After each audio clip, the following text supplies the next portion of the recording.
শীতের দিনের টাটকা শাকসবজির সুস্বাদু স্বাদ পেতে সামান্য তেল হলুদ দিয়ে কিভাবে ছেঁচড়া বানাই আসুন দেখা যাক। প্রথমে একটু বড়ি ভেজে রেখে নেব।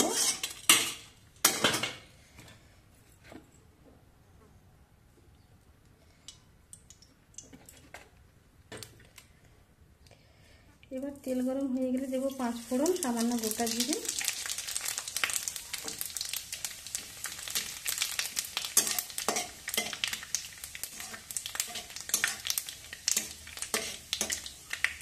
এবার দেবো কুচনো পেঁয়াজ।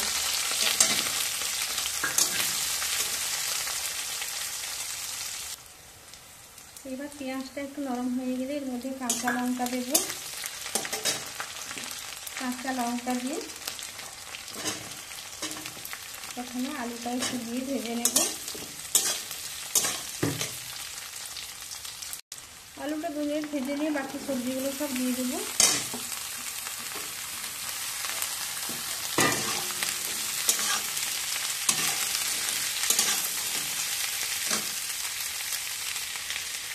সবজিগুলো দিয়ে 2 মিনিট নেড়ে নিয়ে এবার এর মধ্যে দেবো স্বাদ মতো নুন আর দেবো হলুদ।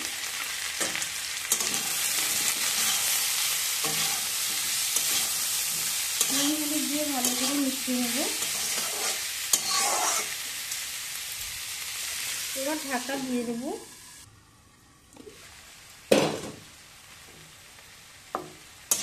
এবার দেখে নিলাম আলুটা হাফ সিদ্ধ হয়ে গেছে। এবার এর মধ্যে শাকটা দিয়ে দেবো।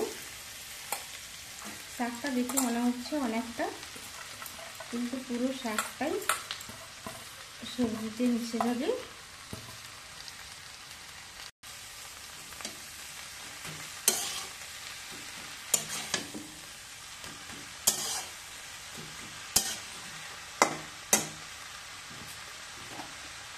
শাকের জন্য আর একটু নুন দিয়ে দেবো।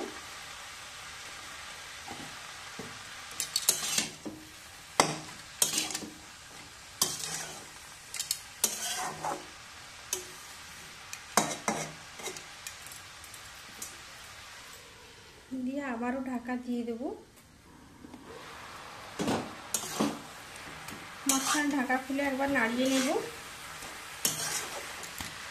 যখন একটু বেশি জনে এটা রান্না করবো তখন শাকটাই কিন্তু আগে তেল দিয়ে একটু নেড়ে রেখে নিতে হবে। কম রান্না করছি সেখানে একসঙ্গেই কষে নিচ্ছি সবজির সঙ্গে।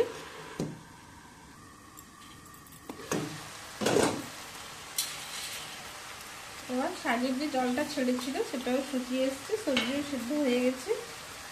এর মধ্যে ভেজে রাখা বড়িটা দিয়ে দিলাম।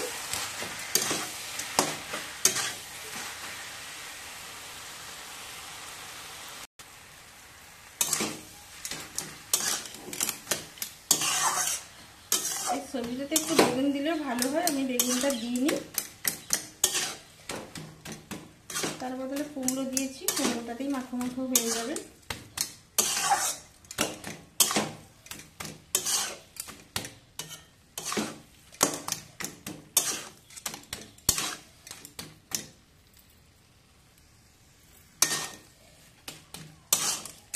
সময় একটু ভাজা জিরের গুঁড়োও দিতে পারেন, আমি কিছুই দিলাম না। এমনিতে শাক আর সবজির যা বিনা মশলার যা টেস্ট লাগে আর কিছু তো লাগবে না।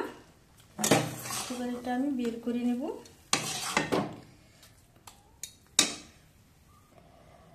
সার্ভ করবার জন্য ছেঁচড়া একদম রেডি। গরম ভাতে শুধু এই শাক সবজির ছেঁচড়াটি দিয়ে ভাত খাওয়া হয়ে যাবে, আর কিছুই লাগবে না। আমি কিভাবে ছেঁচড়া বানালাম আপনাদের সঙ্গে শেয়ার করলাম। আজ এই পর্যন্ত, আবার দেখা হবে অন্য কোনো দিন অন্য কোনো রেসিপির সাথে।